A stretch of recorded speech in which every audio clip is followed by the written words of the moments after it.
Hello, welcome to this lecture 2 of the chapter 15 series on the course CH103, and we are dealing with acid-base equilibrium.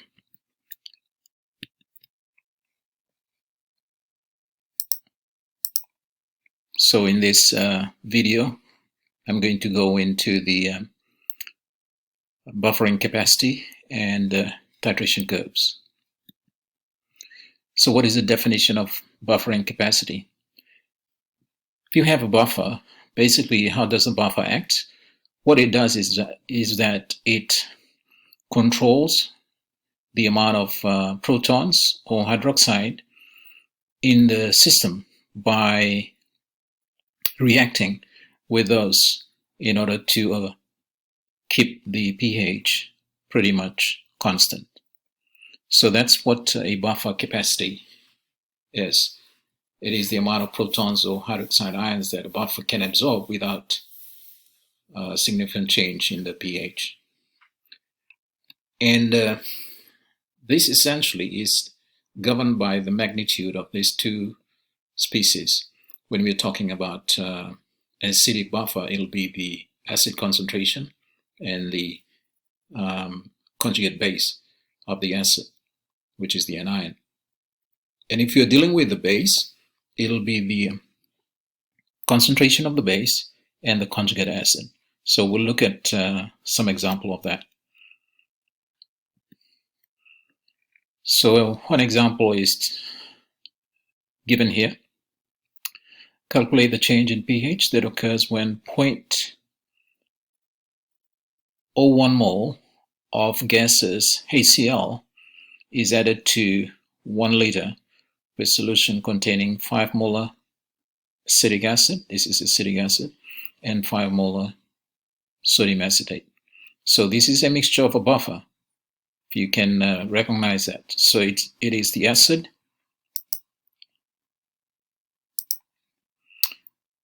that's the weak acid, and its conjugate base. The conjugate base is supplied by the salt, which is the sodium salt of the acetate anion. Okay, given the value of the Ka, should be able to write the expression. Here is the Henderson-Hasselbalch equation. Before adding any acid, we can just calculate the pH of the buffer from the information given. So pH is equal to pKa log of the concentration of the anion divided by the concentration of the acid. So the values are given in the questions, and it's 5 molar and 5 molar. So when they're the same, this will cancel out and give you the value 1. So basically pH will be equal to pKa when this is 1, because the log of 1 is 0. So that's the answer when we are looking at the pH of this buffer before any addition of the acid or base. Now let's consider the addition of HCl. Now when you add HCl, this will be the sort of major species that you expect in the mixture.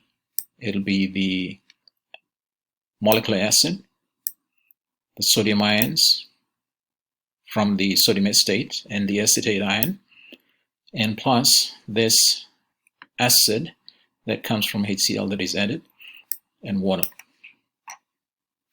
So when you add the acid, this is what will happen. The acid, HCl, will combine with the base. What is the base in this sort of mixture? This is actually the base, which is the acetate ion. So H plus is going to react with the acetate ion to form acetic acid. So that's the equation here. So H plus reacts with the acetate ion to give you acetic acid.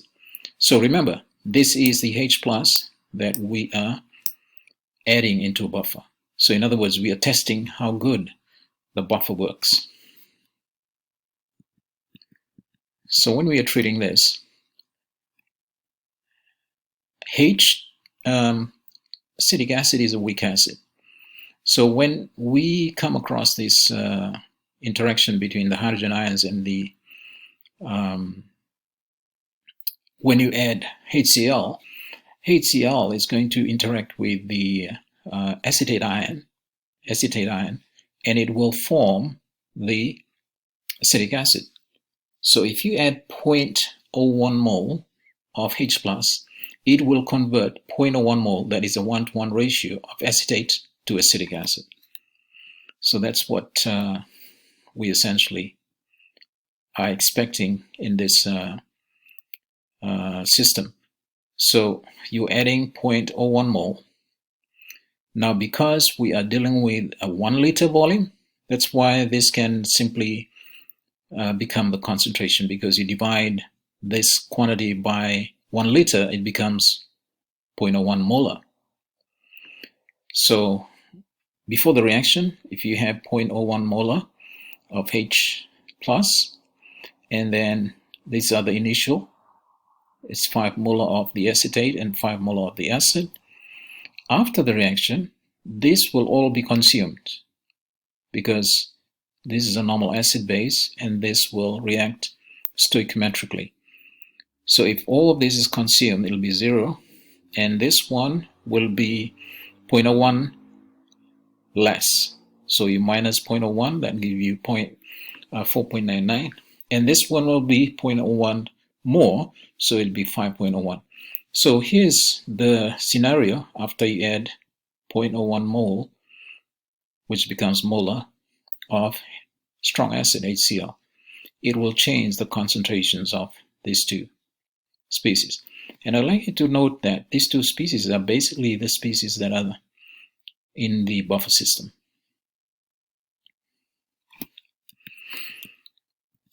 So what we can do is now substitute the new values of the concentration into the Henderson-Haselbalch equation.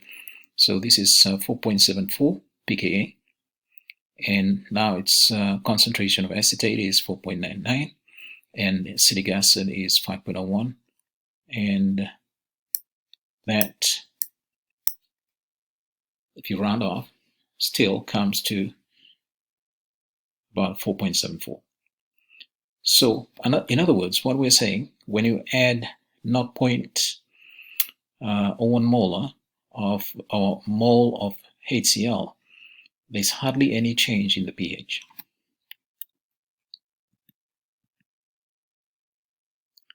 So that's what we're saying. There's hardly any change in the pH when you have that quantity of acid added into a 5 molar buffer mixture.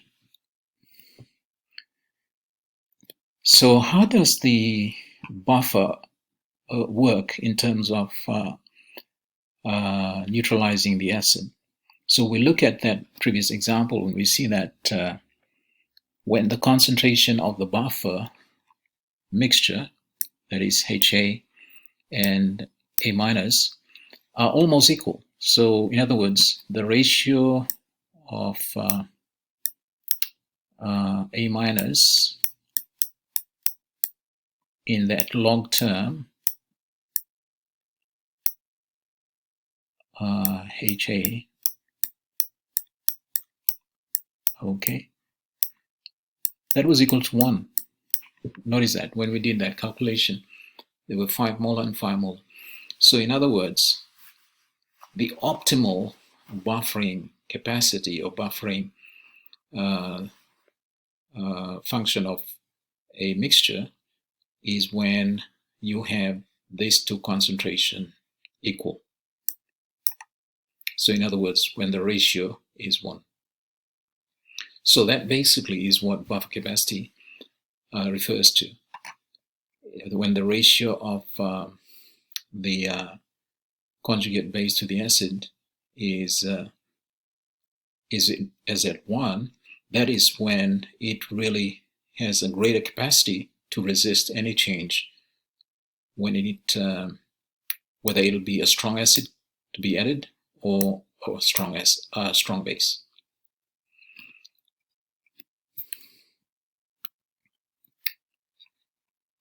So next we'll go into the one application of this buffer system, and that is doing pH titration. So in titration, we know that this is to determine the amount of acid or base in a solution, and the titrant is delivered from a burette in a solution to be analyzed. And then using the stoichiometry, we can find the quantity of the other solution mixture. So what we are going to get in this sort of titration is what we call the equivalent points. Now that's is slightly different from the color change when we have the indicator that we refer to as endpoint. And so far, many of the titration experiments we have done is simply using the color indicator. And when we reach the end point, that was when the color changes. But over here, question is how do we recognize the equivalence point? So we're going to look at the titration curve.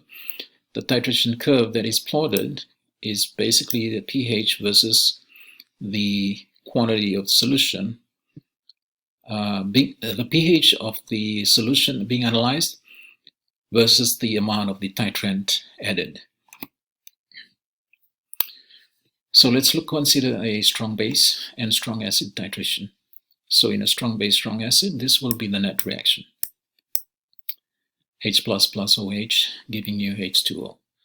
So determining H plus at a given point in the titration involves determining the amount H plus remaining in the given point and dividing the remaining amount of H plus by the total volume.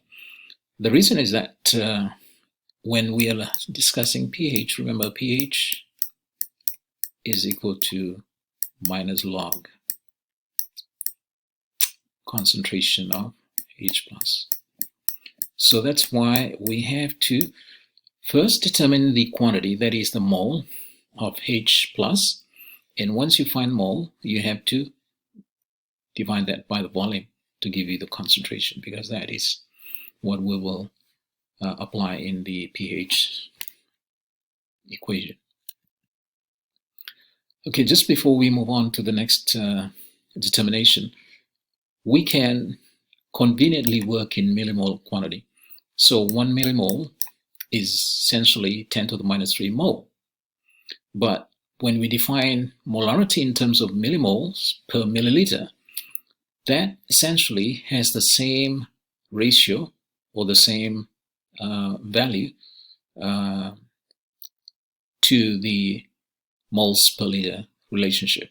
So that's one way we can deal with this sort of values conveniently instead of writing out numbers in the order of 10 to the minus 3. So to avoid the exponent or writing in scientific exponential notation, we can use millimolar quantity. So basically in millimoles, millimole is equal to volume in milliliters times molarity. So we're going to apply that here. So this is the mixture. You're going to titrate 50 mils of 0.2 molar HNO3 with 1 molar, 0.1 molar NaOH. Okay, so in this titration setup, we have to note a very important setting up of this. So you will have a beaker filled with HNO3.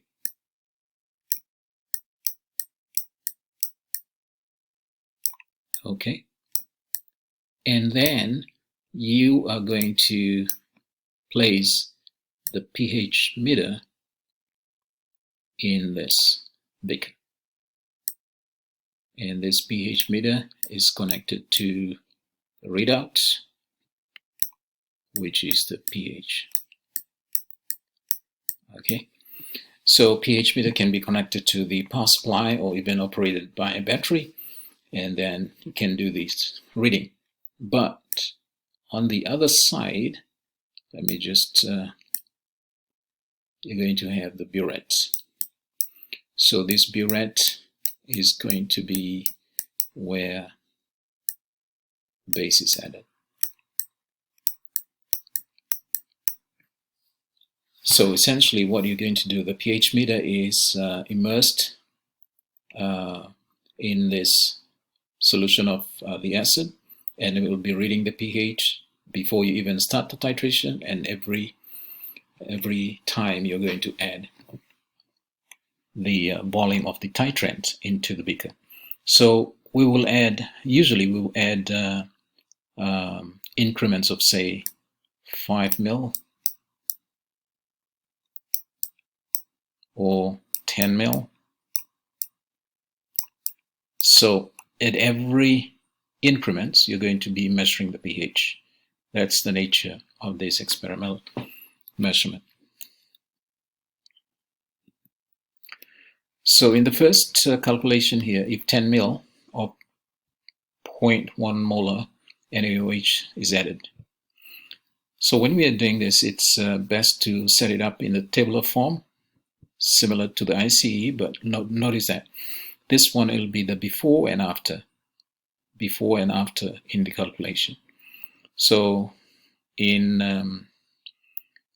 the addition of 10 ml of 0.1 molar NaOH, so the OH is 10 ml, that is in the before the reaction, 10 ml, times the concentration to give you the millimole. So this will be 1 millimole, and for the acid it was 50 ml of 0.2 molar, so nothing is added to this just yet. So you can work out the concentration of the acid, 50 times 0.2, that's 10 millimole. So you're looking at these two amounts, you can see that this one is far greater, so this is the limiting quantity. So when you combine the two, this will be completely used up, and this one will be decreased by that amount because it's a 1-to-1 ratio. So this is exactly what happened. So that'll be 0 after the reaction, and this will be 9 millimole. So we can use the 9 millimole, that is the excess, or the excess acid that is there in the beaker, and what we need to do is to convert that into concentration. So what would be the total volume? You started with the 50 ml of the acid, and you added 10 ml of the titrate, so altogether will be 60.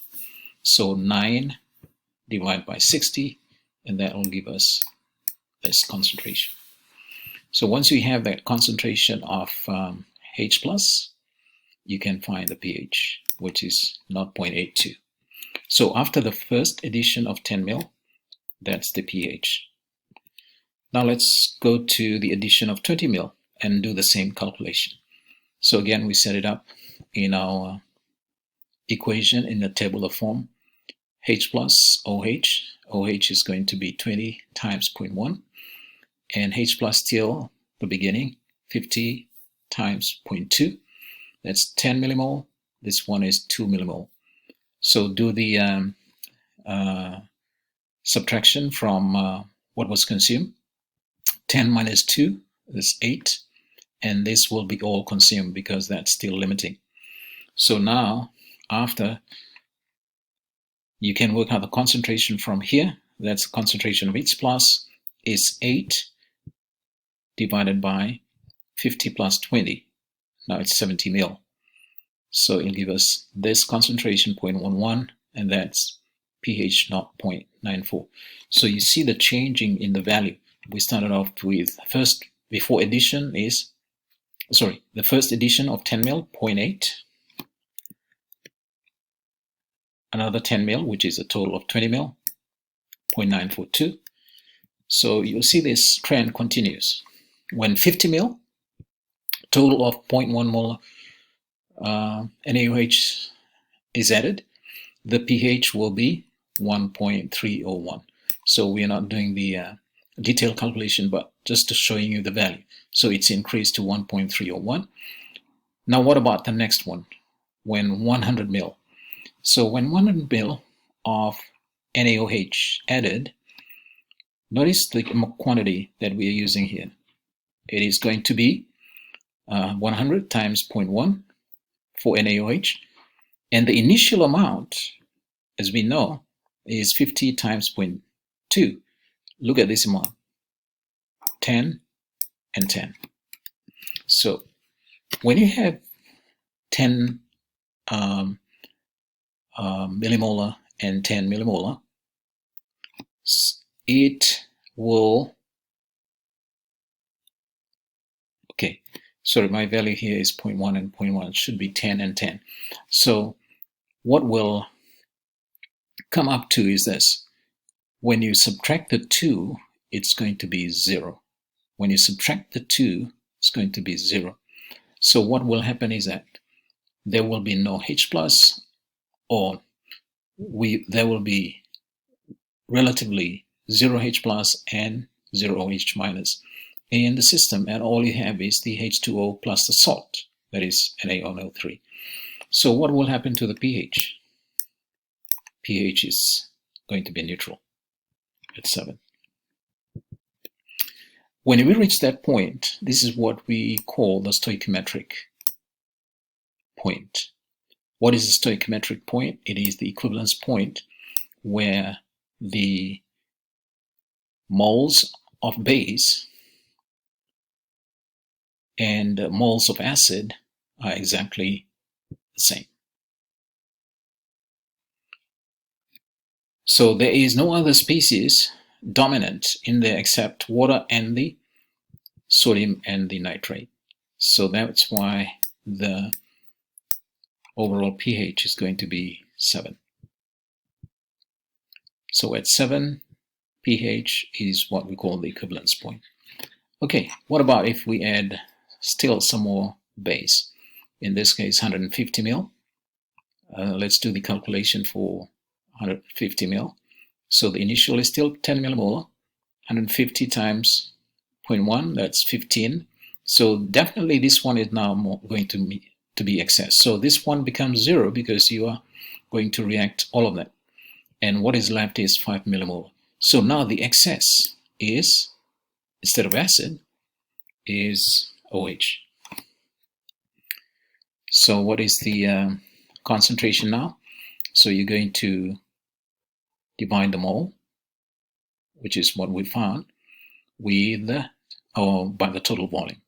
So the total volume is 50 and the added volume was 150, so in total 200, and that will be the concentration of OH.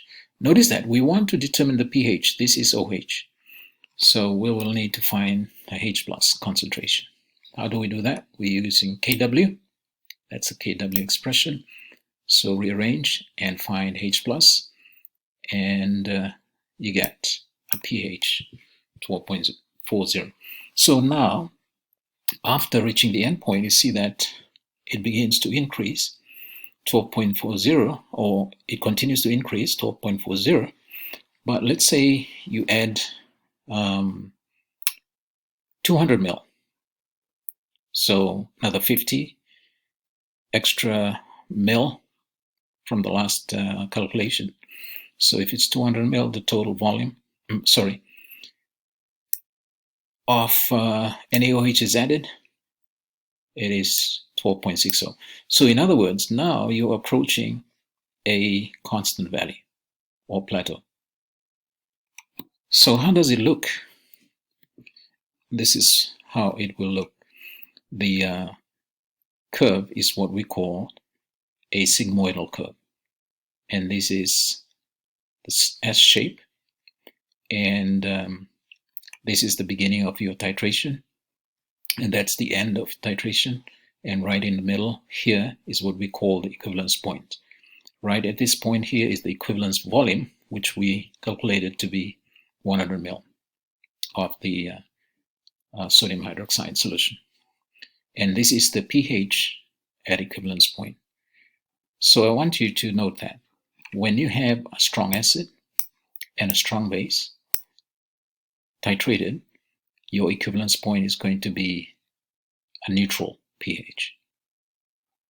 That's a strong acid and strong base. In other words, right at the equivalence point, the pH is governed by the pH of water, not from any of the species that is present in the mixture.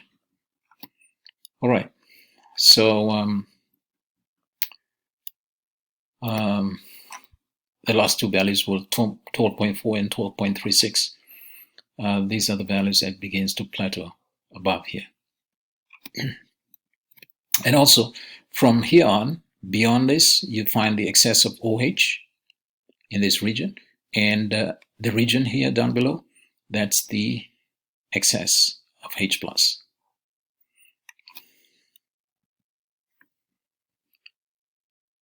Okay. So the titration curve can also be done if we switch the two. That is, instead of the titrant being base, you put the acid as a titrant, and the receiving solution is a base. And in that case, your curve is going to look this way. So you start with a high pH because you're starting with the base. You're starting with the base, and then it will decrease as you add acid until it becomes reaches equivalence point, and then levels up at the end. So this is where you have excess base on this end, and this is where you have excess acid on this other part.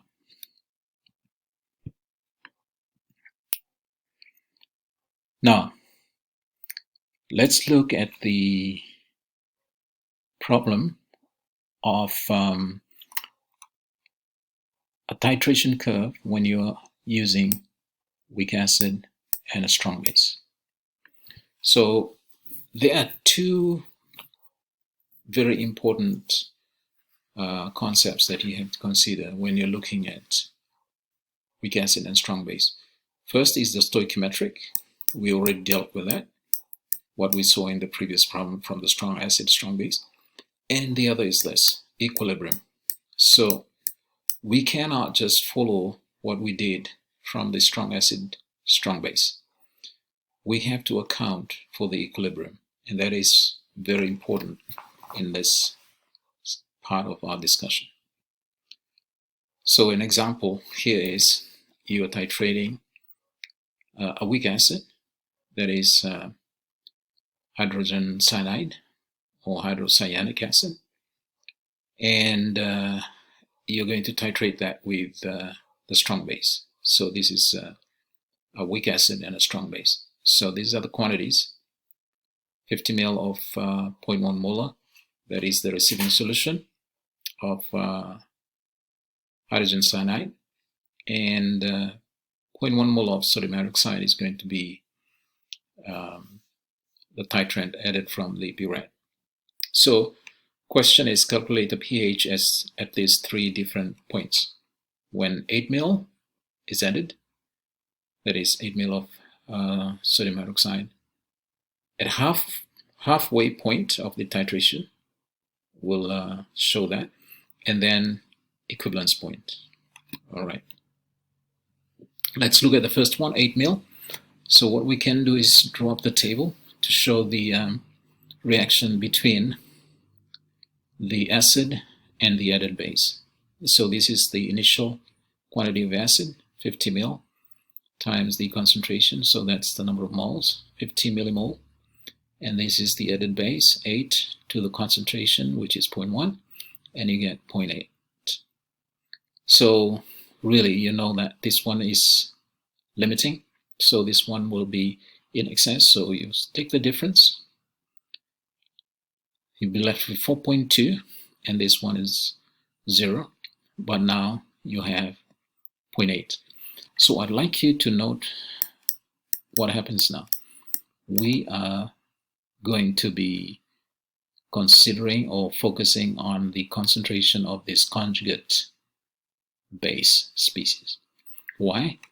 Because this is no longer a strong acid, it's a weak acid. So this is going to be an important player in this calculation.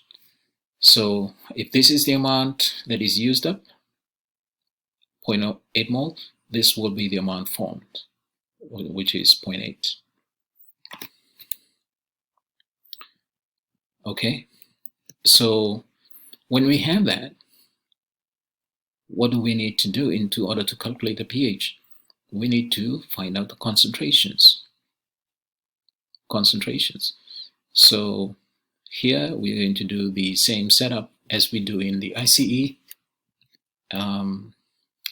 So this is the primary equilibrium, HCN to dissociated to H plus and Cn minus. So we'll set up the ICE table from the amounts that we have obtained, and this is the values given. 4.2, that's the millimole, and we are dividing that by the volume to give us molarity. So 58. Notice that 58 is the 50 is started off with plus 8. That gives you the total volume. This concentration, because it's added, that'll be 0, and then this one is 0.8, so it'll be increased by 0.8, and that's the same volume. So the change is minus x, plus x, plus x, and then set up the equilibrium. So now we can express it with a Ka value, and that will give us this relationship here with the ratios, because we are trying to put it in the concentration terms. Now, because the volume is basically equal, the same, this can be reduced to just 0.8 divided by 4.2. And that gives us the value of x. In this case, it's 3.3 times 10 to the power minus 9. And that x value, we know it's the concentration of H plus, and hence we can find pH. So notice here, when we are calculating the pH on a weak acid strong base, it's not just a stoichiometric determination and you'd calculate whatever is in excess. Here you have to take one step further, and that is to set up the equilibrium and then use the ICE table to find the pH, which is from the concentration of H plus. Why? Because when you have these two present in the system, that really is what we say buffer. Okay, so essentially that's the buffer that is acting on that mixture. So that's exactly what I have brought in here. So we can even use the buffer equation. So instead of going through with this whole set of calculation, what I can do is just plug in the amounts that are, let me go back here, plug in the amounts that are formed, and you can even work with mole quantities instead of concentration if the volume is constant in this case, which it is. So what you can do is bring that into the Hansen-Haselbach equation. So pH is equal to pKa log of concentration of the anion of the acid.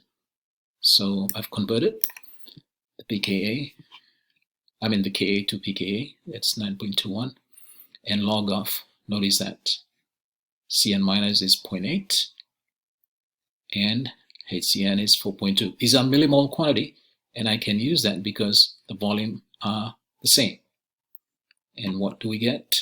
8.49, and it's exactly the same value we got from the calculation using the ICE setup.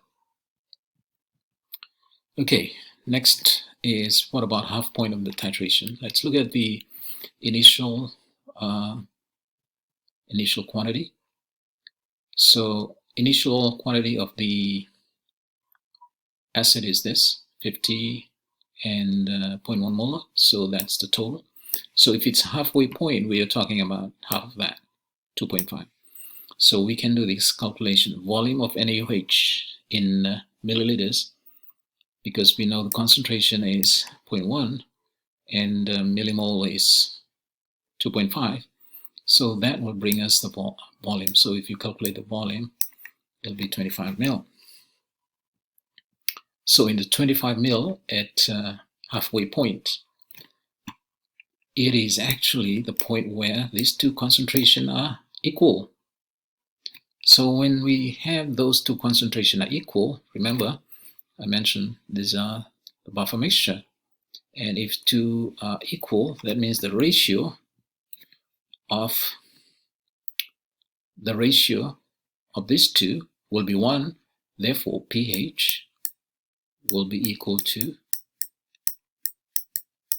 pKa. So that's a very, very important relationship.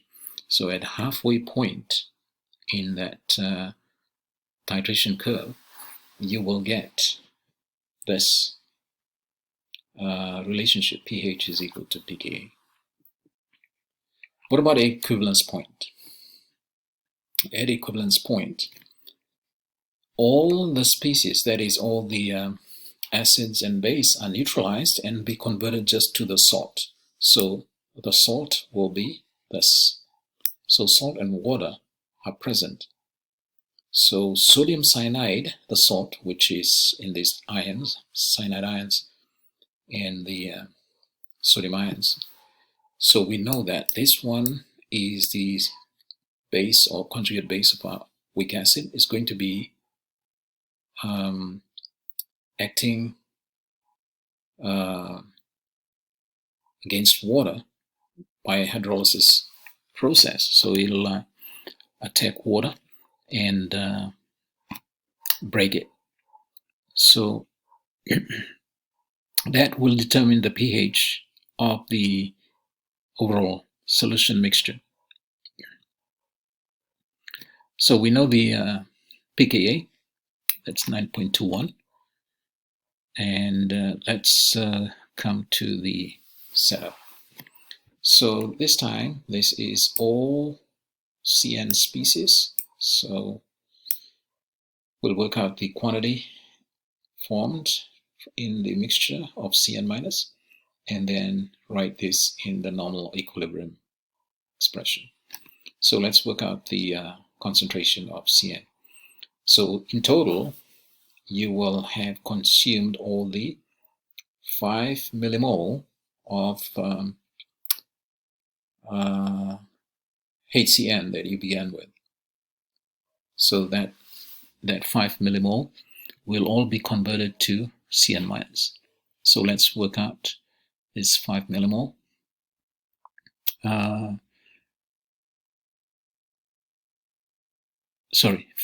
All this 5 millimole will be all the concentration of HCN at the start will be converted to this CN minus.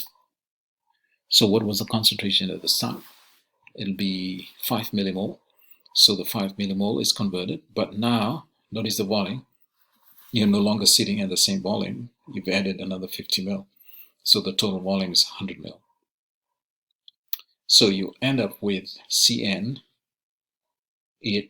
at the equivalence point to be this concentration, 5 times 10 to the power minus 2. So using that, we can set up the equilibrium. So if it's 5 times 10 to the minus 2, it'll be 0 and 0, and then you can then find the change. Let's look at the ICE table. There you go. So 0.505, 00. This is the change, and you got the equilibrium. concentration. So now, substituting the equilibrium concentrations into the expression of Kb, you get the value of X to be 8.9 times 10 minus 4. So now we have solved that. And please note the steps involved. You will have to use the approximation, of course, in this. And then you come to the final answer. That is the concentration of hydroxide. So now you can find the concentration of H+. So using Kw, H+ will be 1.1 times 10 to the power of minus 11, and that gives us a pH of 10.96. So that is the pH of the equivalence point for this mixture. It's no longer 7, but notice that now it is 10.96, much higher than. So the equivalence point of a solution is affected by the amount of acid present. That's why we are dealing with the when we're dealing with weak acid. The pH value at equivalence point is affected by the acid strength. The strength of the weak acid significantly affects the shape of the pH curve. So if you look at the pH curve, I tried to redraw that. It's no longer as sharp of an inflection compared to the strong acid, strong base. You see it's a lot more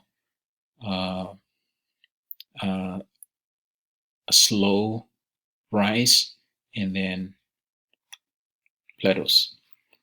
So what are the important points in here? This is the equivalence point right at the midpoint here. That's the equivalence point, and the equivalence volume is here, which we calculated to be, let me just go back. What was the equivalence volume? Yeah, I think it's about 50 mil.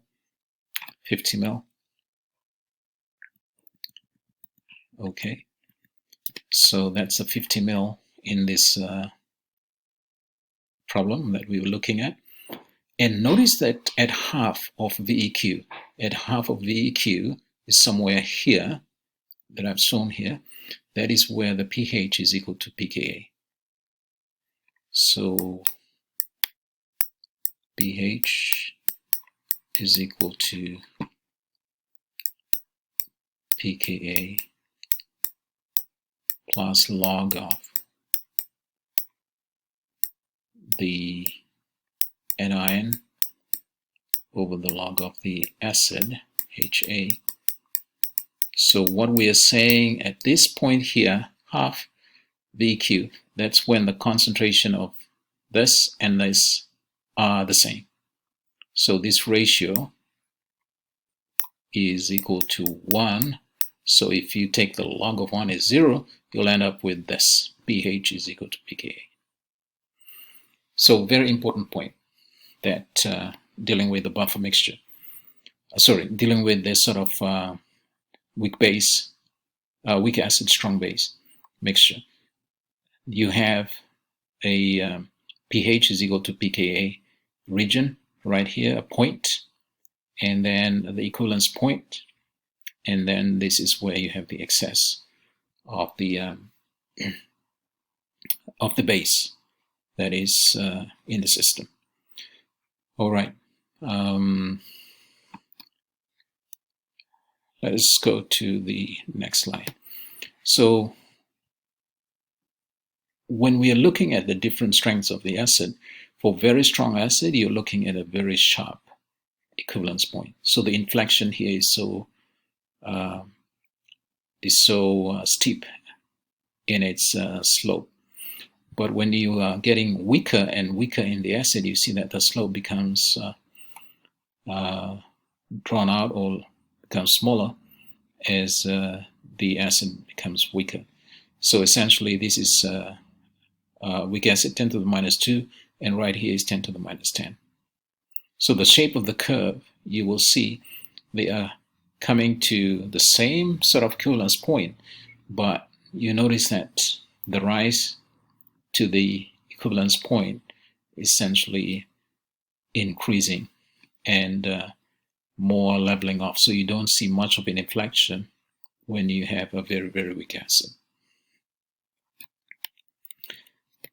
Okay, that concludes the second video series on chapter 15 on acid-base equilibrium.